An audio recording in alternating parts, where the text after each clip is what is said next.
Я Антон Гатилов, организатор и тренер хоккейного клуба «Варна».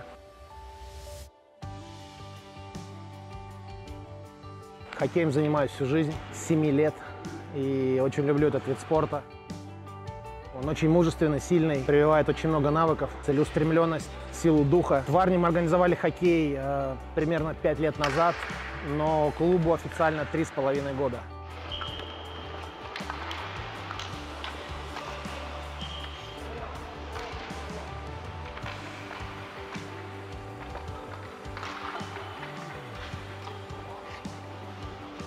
За это время мы организовали взрослую команду, которая выступает на международных турнирах, занимает призовые места.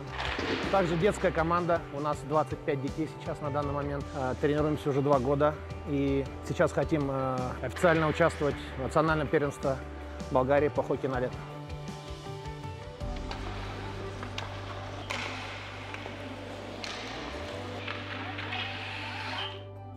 Казвам се Александър, на 26 години съм и съм от Русия, обаче вече 11 години пребивавам в България. Хокей започнах да тренирам преди 3 години тук, в младост. Преди това никога не съм тренирал хокей, никога не съм се презалял с кънки. Сега съм вратар на отбор Варна. Хокей е като всеки спорт, той помага, той е полезен. Обаче за разлика от, примерно, от фитнес или от някакви други спортове, за мен хокей е по-динамичен, по-интересен. Когато аз съм на леда, когато сме по състезания, чувствам се част от отбора и това много ми помага, когато съм на леда. Знам, че с мен има моите приятели, моя отбор, които винаги ми помагат на леда. И в обикновен живот също всички сме приятели и така.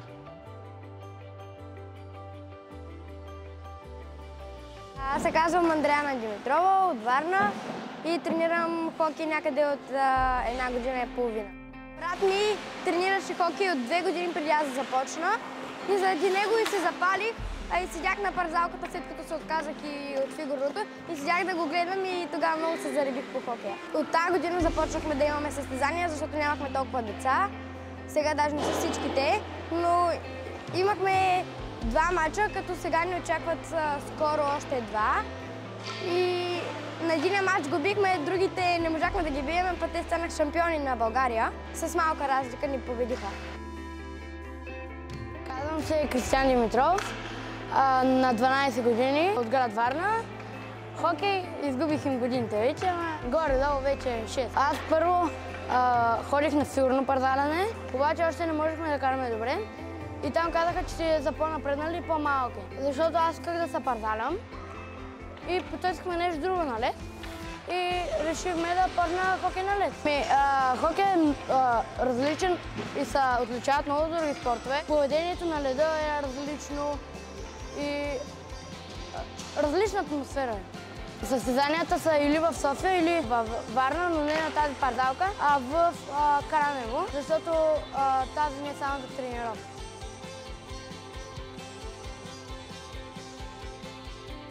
Здравейте, казвам се Ангел Ангелов. Родител съм на едно от децата в хокеен клуб Варна. Хокеят във Варна е с традиции и като спорт го има вече от над 10 години.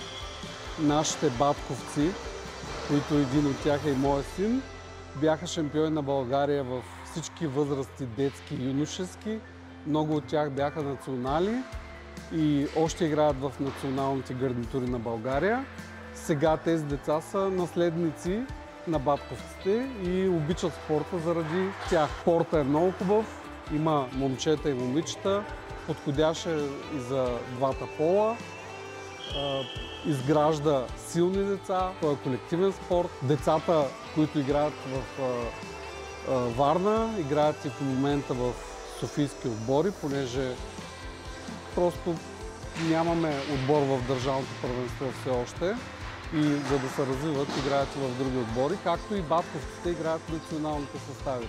Гледната парзалка в Кранево, там идват всякакви отбори от България, които водят подготовка и нашите отбори се срещат с тях или водят заедно подготовка. Също се организират турнири международни на ветерани, които нашия мъжки отбор също участва там. Идват и много истински професионални отбори на тренировки, където ние само да ги гледаме ни е достатъчно. Здравейте, казвам се Богдана Димитрова и съм майка на 2 деца, които тренират хокей на лед.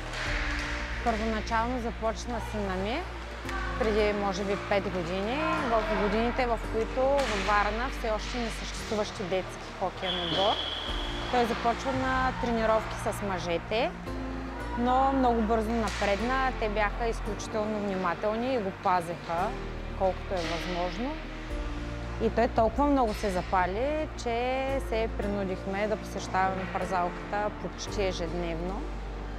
Като в последствие треньорите развиха състава и създадоха сегашния детски отбор, в който вече се включи неговата сестра-близначка.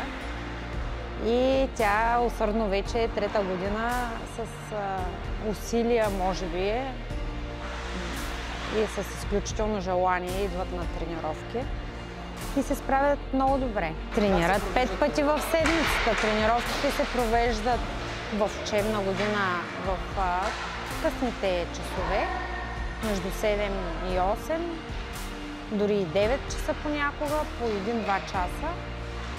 И всъщност имат 2 почивни дни, в които дни те вече са сформирали достатъчно здрав отбор и доброволно идват и тренират на сухата парзалка, която се намира зад нас.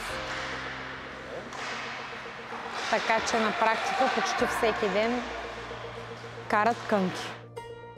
Като колективен спорт изграждат изключително здрав спортен хъс, дух и голям колектив. И всъщност те наистина изграждат едно истинско приятелство на тая ранна възраст, защото те се търсят постоянно, не само във връзка с тренировките, а прекарват дори заедно свободното си време. И когато имаме състезания, изтеклия сезон направихме няколко приятелски срещи в София. Децата играха феноменално. Емоцията беше безумна. Всъщност ние бихме отборите на НСА, т.е. НСА ни биха с разлика от 1-2 гола, а всички останали отбори ги бихме ние, като Левски, като ЦСКА, което беше страхотно изживяване за всички, за деца и за родители. Имеем регулярные тренировки хоккейные, 3 или 4 тренировки каждая неделя для детей и 3 тренировки для взрослых. Общее количество человек сейчас у нас в клубе примерно 50 человек, 25 взрослых, взрослый отбор и 25 детей. Самое главное отличие хоккея от других видов спорта – это координация, быстрота принятия решений, мыслей, потому что все мысли, решения в хоккее принимаются доли секунды. Ты получил шайбу, тебе надо увидеть всех партнеров, отдать, открыться, забить. То есть очень быстрый и маневренный вид спорта, очень зрелищный. Также хоккейная экипировка придает особый интерес для зрителей. Да, и вратари, конечно, наши голкиперы – это украшение вообще всей команды. Keep the goalkeeper, да, много, очень интересно смотрится.